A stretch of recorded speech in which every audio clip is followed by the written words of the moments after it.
A origem da vida é um dos assuntos que mais incitam curiosidade das pessoas. Será que a primeira forma de vida surgiu em nosso planeta ou já chegou aqui após ser formada? Será que a vida foi criada por uma ação divina? A Terra primitiva possuía as condições necessárias para a formação da vida? Várias são as hipóteses que tentam explicar como a vida surgiu e vamos falar sobre algumas das mais conhecidas. Em primeiro lugar, o criacionismo. O criacionismo é uma das ideias mais antigas sobre a origem da vida. Defende que os seres vivos do nosso planeta surgiram por uma ação divina, assim como descrito na Bíblia, mas precisamente no livro Gênesis. Essa ideia é até hoje muito aceita por fiéis em todo o mundo. Tem também a panspermia. A panspermia é uma hipótese que afirma que a vida não surgiu em nosso planeta, mas fora dele.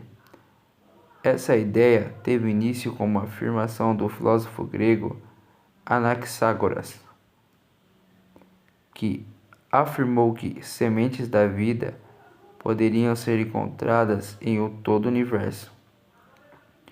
Com essa afirmação, surgiu a ideia de que a vida poderia ter sido gerada em outro local e depois ter chegado à Terra. Essa hipótese da panspermia ganhou força mesmo em 1830, quando alguns pesquisadores descobriram a presença de compostos orgânicos em amostras de meteorito. Os meteoritos, então, poderiam ser considerados como veículos de transportes de partículas para várias partes do espaço. Desse modo, se os meteoritos chegassem à Terra contendo vida, poderia inoculá-la em nosso planeta. Dentre as críticas feitas a essa hipótese, podemos destacar o fato de que o espaço é um ambiente muito hostil para permitir que os seres vivos sobrevivam a essa jornada por diferentes locais. Além disso, essa é uma hipótese que não pode ser testada. Hipótese de Oparin e Haldane. A hipótese mais aceita atualmente para explicar a origem da vida do planeta é a de Oparin e Haldane. Esses dois pesquisadores, de maneira independente, propuseram que a Terra apresentava uma atmosfera diferente no passado, que a ação de diferentes fatores culminou na formação de moléculas simples, as quais deram origem à vida. A atmosfera primitiva, de acordo com Oparin e Haldane, era composta basicamente por amônia, hidrogênio, metano e o vapor da água. O vapor de água era essencial para a formação de nuvens, que se precipitavam, ocasionando chuvas, o que permitia que a superfície da Terra recebesse água. Essa água evaporava muito rapidamente, uma vez que no início a superfície era extremamente quente. A atmosfera da Terra primitiva sofria ainda com a ação de descargas elétricas e radiação ultravioleta do Sol. Esses dois agentes foram essenciais para que os elementos da atmosfera reagissem e formassem moléculas orgânicas como os aminoácidos. Esses compostos chegaram à superfície da Terra por meio das águas da chuva. Os aminoácidos, em condições adequadas, deram origem a estruturas semelhantes a proteínas. Essas proteínas foram acumulando-se nos oceanos em formação e deram origem aos chamados coacervados, agregado de proteínas rodeadas por água. Com o todo, esses agregados tornaram-se cada vez mais estáveis e complexos e passaram a se duplicar, resultando nos primeiros seres vivos. Temos também a última hipótese, que é a hipótese heterotrófica e autotrófica.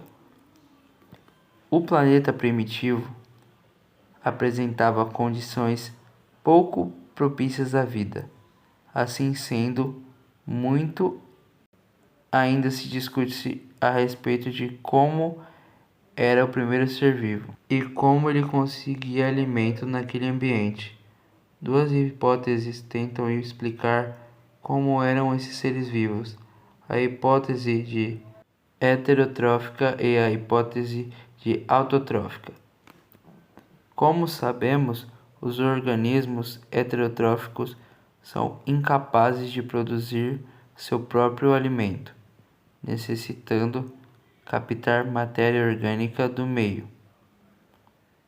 Os pesquisadores que defendem que os primeiros organismos apresentavam esse tipo de nutrição baseia-se no fato de que os primeiros seres deveriam ser pouco complexos e dificilmente seriam capazes de produzir seu alimento. Eles provavelmente captavam a matéria orgânica disponível e obtinham a energia delas por meio da fragmentação.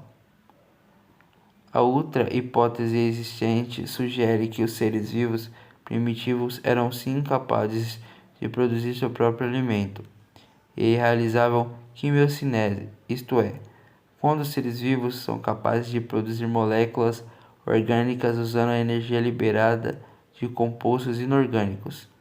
Segundo os defensores dessa ideia, os primeiros seres vivos não poderiam ser heterotróficos, pois naquele ambiente não havia moléculas orgânicas suficientes para suprir a necessidade de todos os seres vivos em formação. A hipótese mais aceita para explicar a origem da vida no planeta foi proposta por A. Darwin e Wallace, B. Lamarck e Darwin, C. Oparin e Haldane, D. Head e Palster, E. Miller e Urey.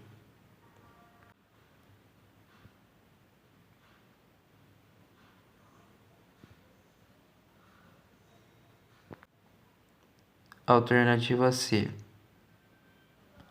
Atualmente, a hipótese mais aceita para explicar a origem da vida é proposta por Oparin e Haldane, que, de maneira independente, afirmaram que a Terra possuía atmosfera primitiva, a qual, após a ação de diferentes fatores, levou à formação de moléculas simples que deram origem à vida. O que é correto afirmar sobre a origem da vida? Sobre a origem da vida, é correto afirmar que a presença de oxigênio na atmosfera primitiva é uma evidência de que o processo de fotossíntese foi utilizado pelas primeiras formas de vida.